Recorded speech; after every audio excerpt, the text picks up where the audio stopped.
Your other films have been quite ambitious, but Yeah. comparatively smaller in scope. Yeah. What kind of a transition and was it for you to, navigate that huge upgrade just in scale and scope for this kind of film? Well, I'm sure glad that I went from that I took a middle film before I went into Warcraft. Moon was my first film, very small little science fiction movie. Then Source Code was definitely a step up, working with a bigger cast, bigger budget, and a little bit of a sense of what a studio film would be like before I went on to this. I'd been a big fan of Chris Nolan, what he'd done with his career, going from Memento to Insomnia and then to Batman, this big movie. So I kind of modeled my approach a little bit on that. Right. And your previous films, you had to be creative, let's say, with Yeah. some of the effects. And, Yeah. this is a completely different CGI ballgame. How did you approach that aspect of it and the scope of this? Well, I think one of the things that we knew right from the start when I sort of presented what I wanted to do with the script for Warcraft, I wanted to spend as much time with the orc characters, these creatures, as I did with the humans. And I knew that we were going to be spending kind of intimate time with them. Husbands talking to their wives about the future of their kid. This was not just monsters that bash things and smash things up. So I was going to need to have a way to have a close-up on one of these characters and hold it for 10, 15 seconds for a conversation and for the audience to be completely sucked in. And that required a level of technology which was really cutting edge at the time we started the movie. In fact, it was beyond cutting edge, and the technology had to catch up over the course of making the movie.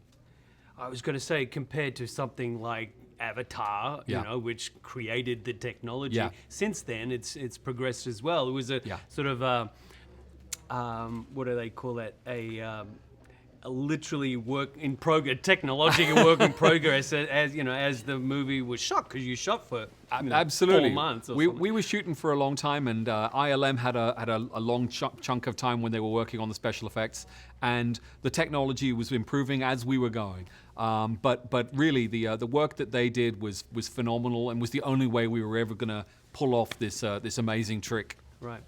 Now, the story's been around for a while. There have been a couple of script Yeah. adaptations. How did you approach the subject to make it more accessible for a larger audience, say, than gamers? Yeah, absolutely. Well, I mean, you kind of, two of my favorite genres of films are science fiction. I've already done two of those, and fantasy. And there is really just a gorilla in the room when it comes to fantasy, and it's what Peter Jackson did with the first Lord of the Rings trilogy. He really set the bar so high that everything and anything that wants to be fantasy kind of sort of just aims towards that. Now, that's a great thing, but if you look at science fiction, you've got things like 2001, you've got urban gritty films like Blade Runner, you've got Minority Report and Adjustment Bureau. There's a lot bigger subgenres in science fiction.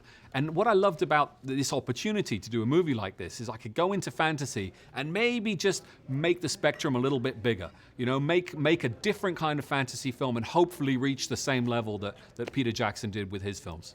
Right. Now, there seems to be a showdown looming between game adaptation movies. You've got this, epic and violent film with crazy creatures in Angry Birds, and then your Well, hopefully ours has got a little bit of thoughtful sort of character depth in it as well, and I'm proud of it. I think we've done a good job. I'm sure, and I enjoyed it immensely. But it's been a rough transition for game adaptations, Yeah. and they seem to have inherited, justly or not, Yeah. a poor reputation. Yeah. Why do you think that is? I think a lot of people who made films based on games have not necessarily understood or even necessarily cared about what the inspiration or what the excitement was about the game in the first place. And a lot of that is to do with maybe those filmmakers didn't really grow up caring about or playing video games. Now, comic book movies used to be in exactly the same predicament, and it didn't really. It took a generation of filmmakers who grew up reading comic books to start making what are the great comic book movies we get today.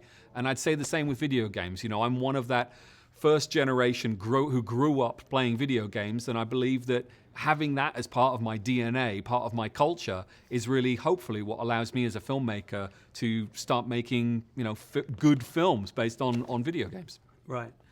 So, how intense was your obsession with video games growing up? Intense enough that that it probably got me in trouble sometimes at school. The story I'll tell you afterwards because it's a great story. But when you were recrafting the script, which elements were crucial for you? Because as you say, in these kinds of film, usually character development and relationships, you really fight for their space. Yeah.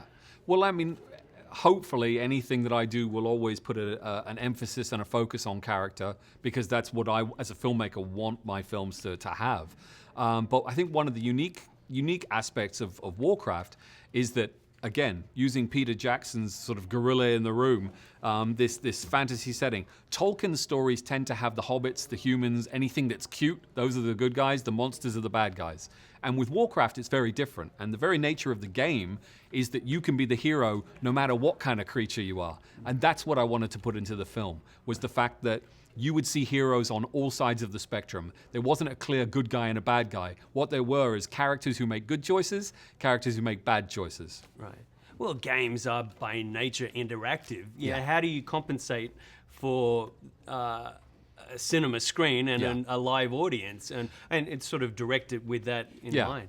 I mean, that's a good point. I think you really do have to treat them as two separate things. You can't.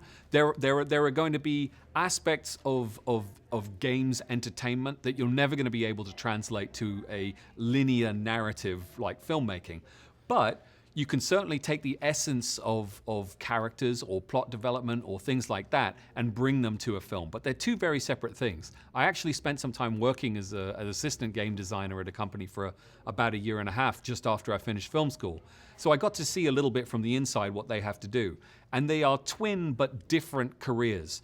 With games, you're trying to tell a story by allowing the audience to feel as much freedom as you can allow and get to your end point of your narrative.